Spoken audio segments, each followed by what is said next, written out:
Pepe, you have embarrassed me. Well, you've said so much that, ladies and gentlemen, that concludes my presentation. Oh, no, you can do that. You can do that. Come on, Patrick.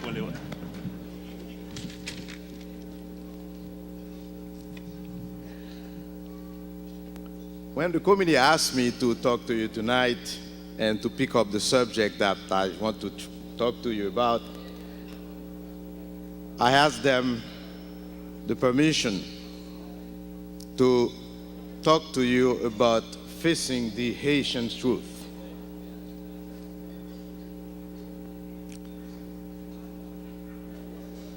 Facing the Haitian truth, my distinguished guests, sisters and brothers, is a difficult thing. But first thing first, it is always a good thing to sit down the 1st and the 2nd of January to reflect, to remember, and to pay tribute not only to our forefathers, but also to every Haiti lovers who is facing hope and despair. I am one of those.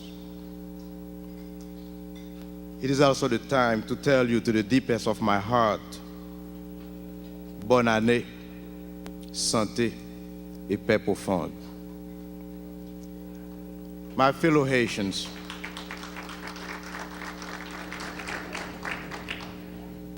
en créole nous t'a dit santé, dolarité. My fellow Haitians, the recent event in our motherland have at times dissected our souls and our hearts. It sent us to a roller coaster of mixed emotions. We wake up frustrated about what's happening in Haiti, and we go to sleep with fragile hopes. Still, some of us have dreams, secret dreams, simple dreams. For me, the dream to go back home, to lay down on the beach, Tigouave, Jacmel, and enjoy my country. And slowly, I feel that it may not happen during my lifetime. It is painful. It is my duty tonight, in a short agenda, to review with you some facts, some painful facts, and please, don't kill the messenger. What is the case for so much despair? The case of the despair in Haiti is illustrated by the degradation of the political life in the motherland, to the dismay of the observers, adding to the suffering of the Haitians. The political discourse, as you know, has virtually disappeared and silenced by daily violence, assassination, kidnapping, and recently beheading. Bands of gangs with strange names have emerged with the agenda of destruction, setting the country in a pre-civil war mode. However, my brothers and sisters, there is more than that painful observation about things that are happening at home. The reality of home is hidden on some statistical fact that I would like to share with you tonight. For example, if you look at the statistic of the United Nations,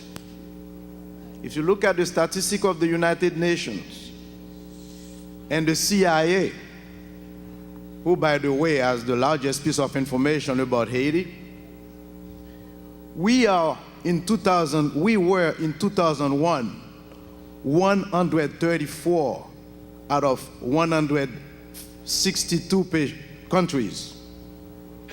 In 2003, We dropped at 150. We are, as you know, the last in the hemisphere. Our income per capita has dropped from $360 in 1987 to $250, the average in the Caribbean being $3,000. 50% of the surface of Haiti is naked, stripped of its fertile soil. Only 1% of the land is covered with forest.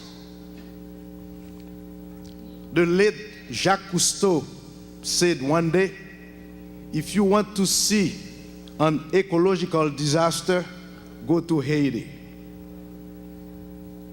60 to 80% of the population do not have drinking water.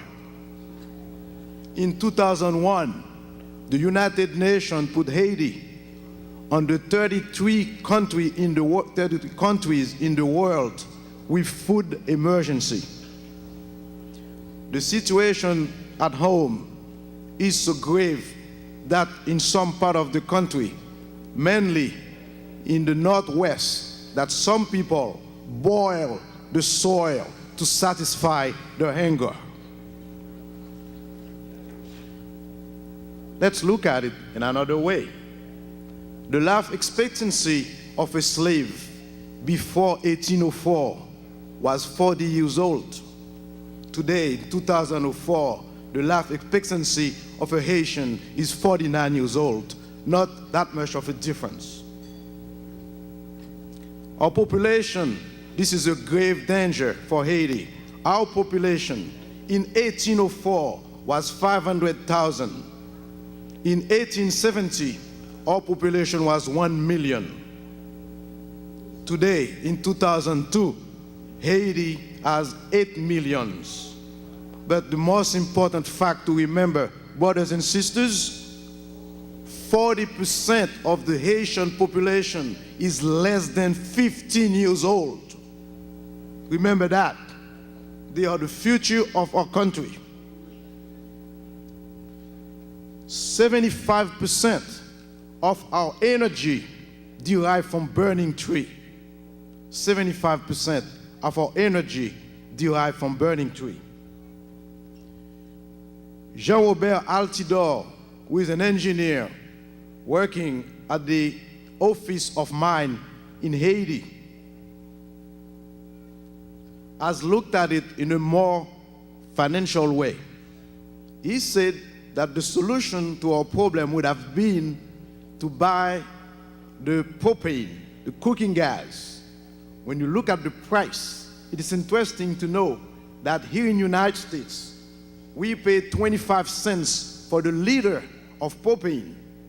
In Jamaica, they pay 57 cents. In Haiti, it costs $1.25 the liter, and in Dominican Republic, 10 cents. We should ask them what they did.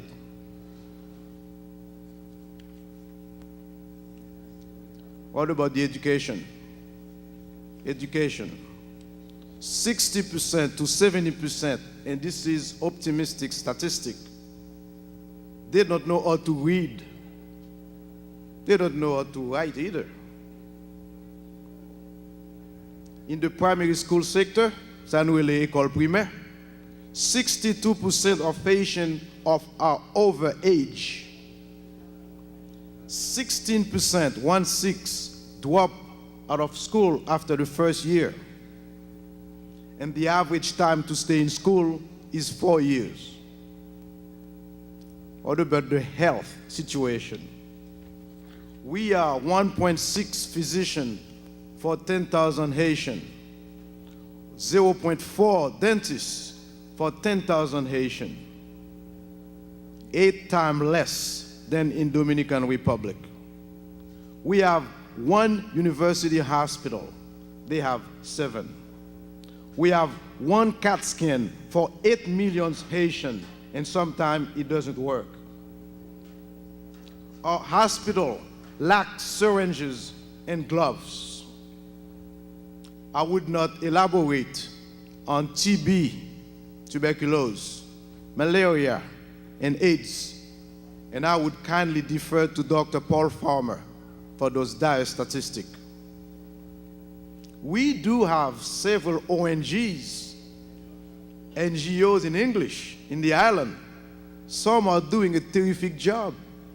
However, I have not come across any statistical impact of their work in Haiti. I am praise the work of people at the hospital Cange by Dr. Farmer. I salute Deschapelles, where I go and do some voluntary work. I salute Hôpital Lumière in the south, and I salute Hôpital Pillon. These are the few bright lights in the darkness of our care system. On a personal level, the experience has been as painful as you would think. One of my family members was sick, and I called a private hospital, and I asked the nurse, my aunt has cardiac problem. What happened to the emergency room? And I get that answer, sir, the emergency room will open at 3 p.m. today. I went to University Hospital and interviewed some medical intern and resident just to see how the teaching was. And I asked one of them, what do we do if somebody has chest pain? And he told me in a laconic way, call Pax Villa. In case you don't know, Pax Villa is not a hospital, it's a funeral home.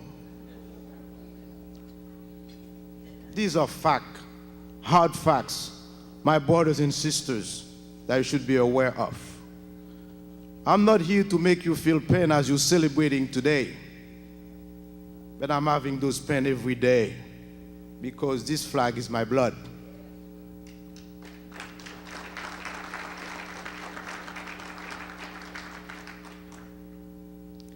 We know for sure there are reasons for those.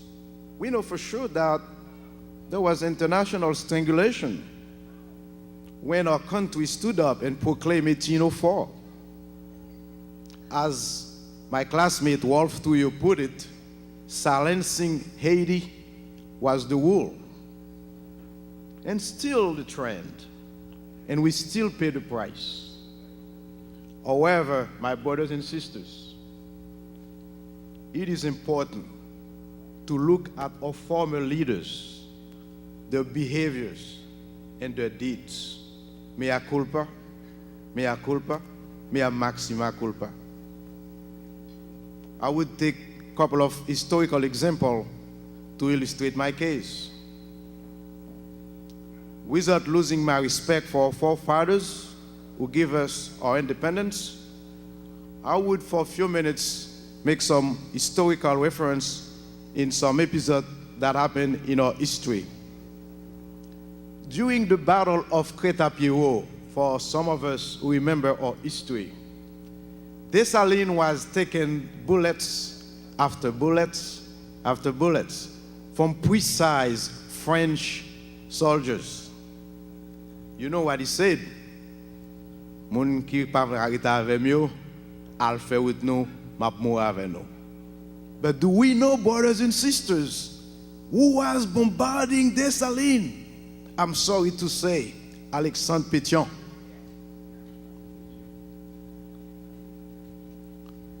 Let's talk about something else. When Toussaint defeated Rigaud in that decisive battle of the South, La Guerre du Sud, if we remember, how did Rigaud end up losing the war?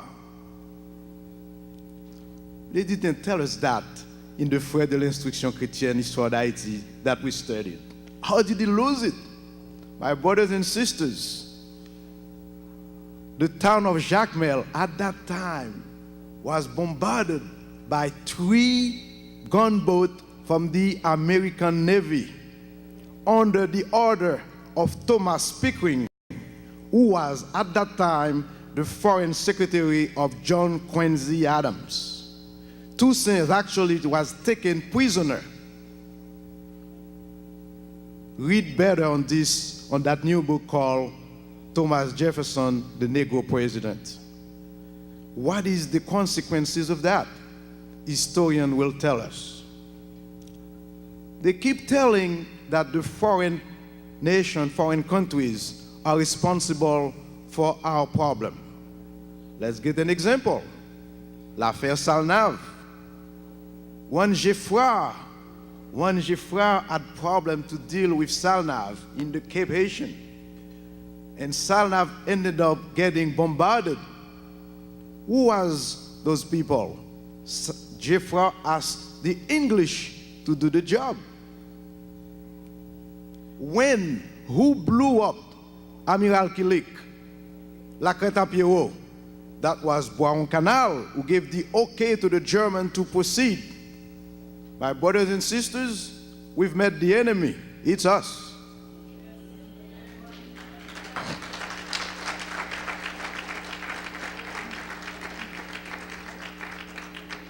It is time, it's overdue. It is time to revisit our history and to answer some of those painful questions. We need our teachers, we need our research historians to rediscover the history of Haiti. Think about it. We memorize the history of Haiti in the class primaire without understanding anything. When we go to our école secondaire, we go de la 6e à la seconde with knowing nothing about Haiti. We spend the rhetoric class, excuse me, the mangling of the French and English, but I have to say that, you understand me on that matter. In rhetoric, what did we do? We just studied Toussaint Louverture, Marronage. And in philosophy, Dessalines, Pétion, Christophe, and that's it. We need to visit more important facts. Why Antonin Fiume? Why Rosalvo Bobo missed the boat? The debacle of 1915. What happened to that in the occupation? I have talked to some Haitian brothers. They're telling me that the occupation did good for Haiti.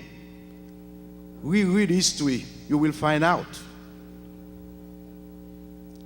Jean Julien recently put some CDs regarding the history of Haiti, and he talked about, for people who are in the 60s, 70s, what we call the golden age of Haiti. Is there something like that that we call the golden age of Haiti?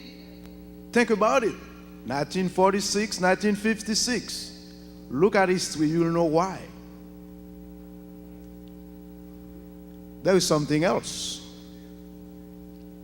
Our intelligentsia, the Haitian so-called intellectual, are responsible for our problem too. Born out of what I call elitist education, and that means the greatness for the few. They have gone to distance themselves from the masses. On a collegiate level, Haitian intellectuals, they don't accept debating. They claim to have the ultimate truth.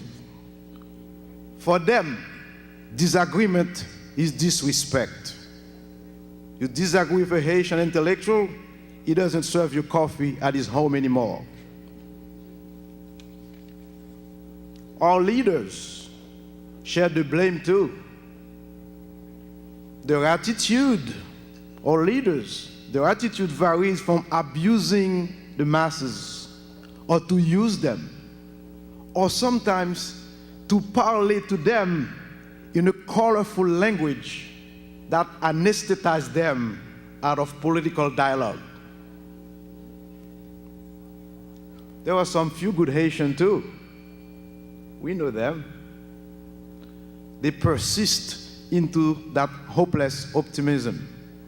However, the political ambiance will pressure them into immigration or submission. What is the cause for hope? Because, as I told you before, I'm swimming into that hope and despair every day. Well, we did 1804. We did 1804. And we still pay the price for it.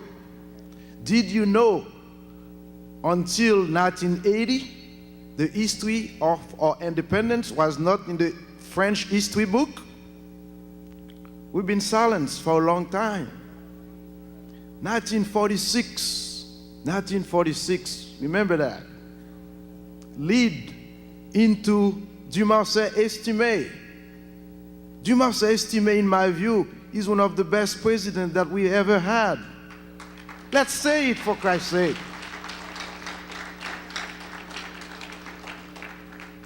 In my book, he is the education president by excellence. 1986, we know what happened. Something very interesting.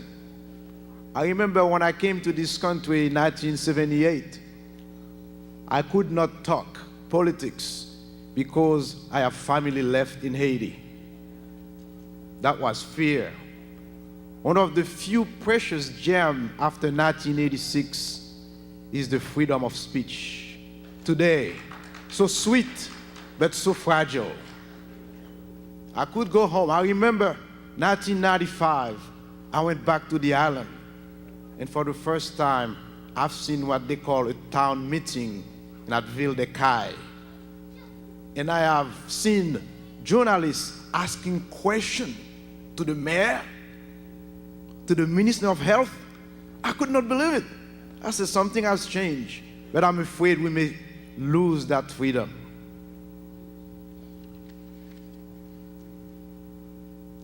But the greatest hope that I have, my brothers and sisters, is you. Is you, and is you. The Haitian diaspora has yet to weigh into the political arena. Listen to this. We are 1 million of Haitians abroad. 50% of them in the United States. Haiti has the #1 rate of immigration from the Caribbean. 43% of Haitians naturalized between the 4th and the 5th year. Did it translate into political power? Think about it.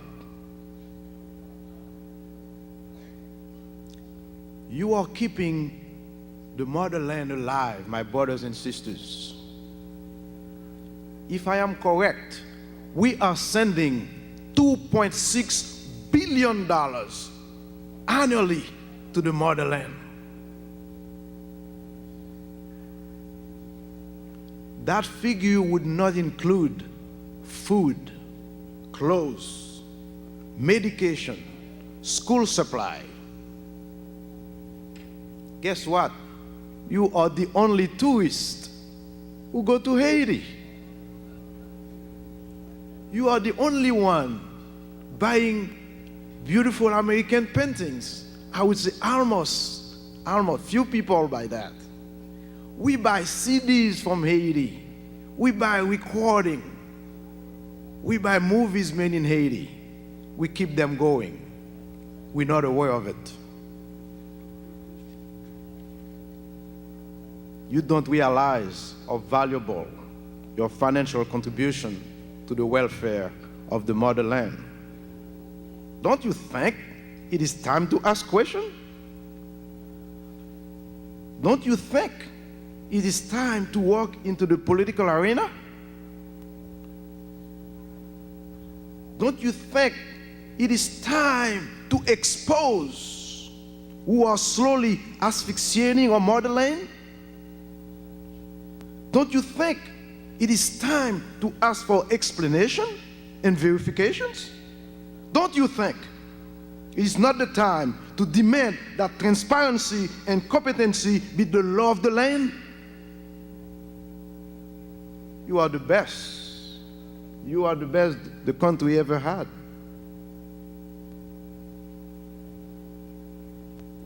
In Dominican Republic, in Jamaica, in other Caribbean islands, the immigration has meant to these people further economical progress. In Haiti, we're going backward. It is time to stand up and be counted. Because, and this is my problem, 15 years from now, 15 years, 20 years from now, people in their 50s will be old, will have arthritis, will have heart attacks. Guess what? That $2.6 billion will be gone. Our children and grandchildren with no emotional attachment to Haiti will not send the money. Come on. We are the last generation. Time is the essence. If we don't do it now, what's going to happen? We'll have some serious problem. It is time for the poor children of Haiti at risk of becoming zenglandous, gangs, for the forgotten mass, for the forgotten peasant that we come from, for those peasants upon whom wealth for a few have been built with remorseless greed and unpatriotic cynicism. It is time to recognize they are the nation. It is time for us to stand up and to speak clearly, honestly, in one strong voice. I understand that we're making effort. It's still timid. That's the beginning. We should continue. Until then, as far as I am concerned, I will continue to be an hopeless optimistic. Thank you.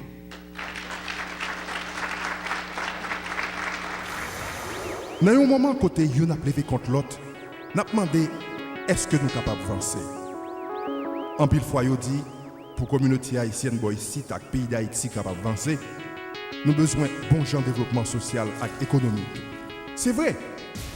Mais développement social et économique pas qu'à réaliser sans tête ensemble.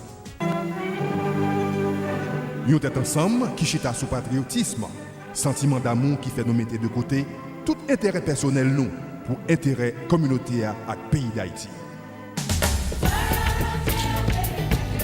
En nous marcher main en main. So good. Your message H.A.U. Haitian-American United.